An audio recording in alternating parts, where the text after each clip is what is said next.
Laurence Balanco of CLSA is now joining in, somebody who tracks price action very closely and is also followed very closely by both who track technicals but also those who track fundamentals. Laurence, great to have you with us here, and always great to get your views on CNBC-TV18.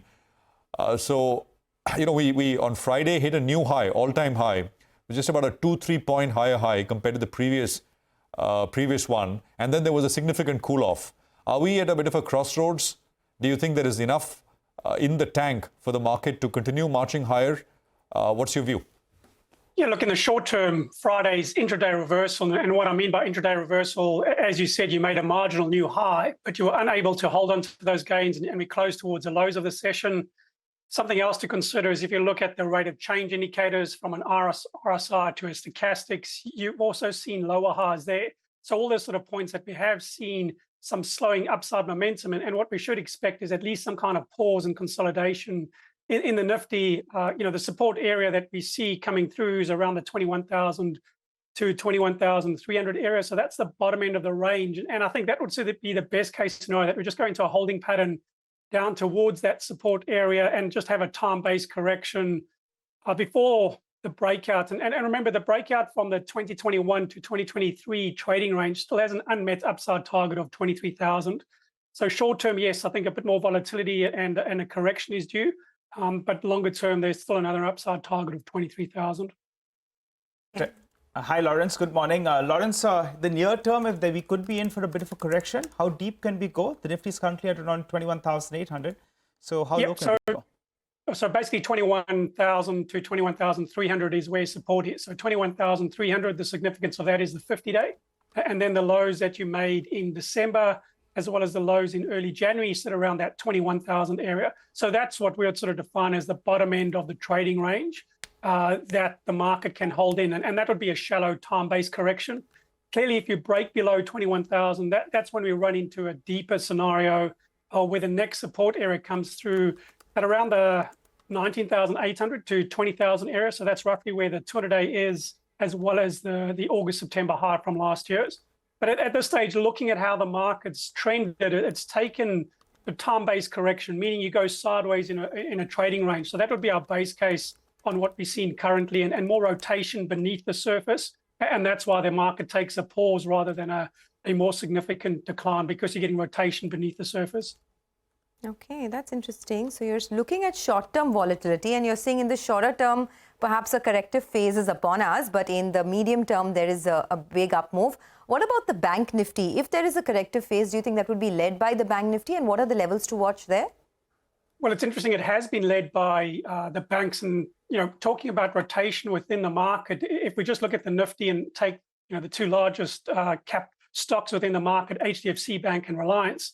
HDFC Bank's post results has turned sharply down from the top end of its 3-year trading range, which is around that 17,030 area. And the downside of that trading range is back at the 1,300 area. So we think there's still downside risk there. But then on the other hand, you've got Reliance breaking out of a 2-year trading range that you've still got upside targets of 3,400. So you can see those two market moves of the large cap stocks squaring off and keeping the Nifty in the current trading range.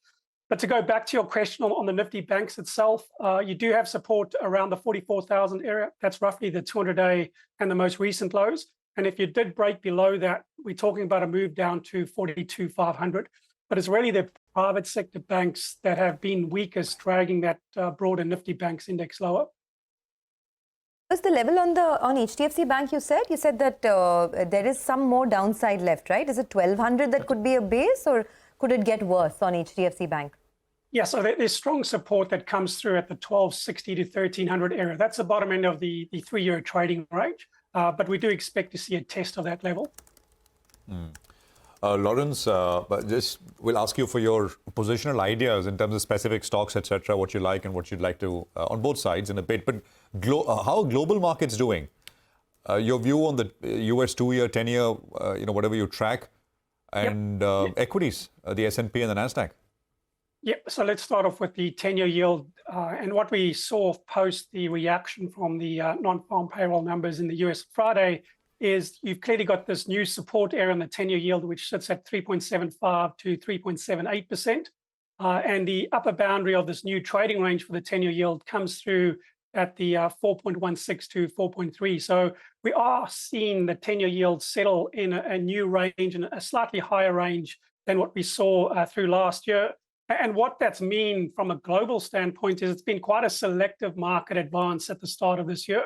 So, if you look at global markets that have performed, Japan been up there with the AI NASDAQ related stocks. And obviously India has also participated in that move.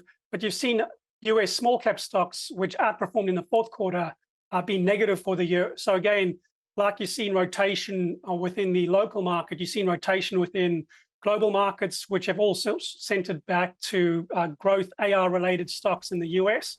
And on a global basis, you've seen Japan, India, and Mexico, again, be the outperformer. So a very select handful of markets with yields holding in a higher range. I think for a broader rally in global markets, you need to see yields declining again, and that means a break below 3.75% is what you're looking for on the 10-year yield.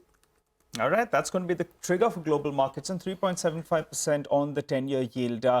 Laurence, you said, we could be in for a bit of a correction, and then we go back up to around the 23,000 odd mark. And Reliance Industries, as you pointed out, has been one of the top performers. What are the levels you're looking at in terms of Reliance Industries? Where does it go? Yeah, so the breakout of the 2-and-a-bit-year trading range that you've seen recently with the move through the 2,800 area gets us an upside target of 34 to 3,500.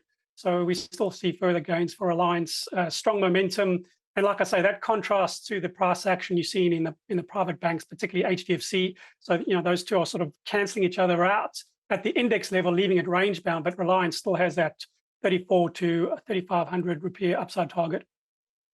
Do you have any thoughts on Tata Motors? It's been the big breakout story in the last 1 year. It's doubled and now almost 1,000 rupees. Are you tracking the charts and do you see further upsides here? Yeah, I don't have any fresh upside targets on that name, but obviously has strong momentum, which reinforces the uptrend. So would continue to give benefit of doubt to that uptrend that is extending within that space. Again, within autos, it's a far more select handful of stocks sort of driving to the upside. We've seen a few more roll over like Maruti Suzuki and Bajaj Auto, which is showing some slowing upside momentum. So again, more selective, but Tata Motors is showing strong upside momentum.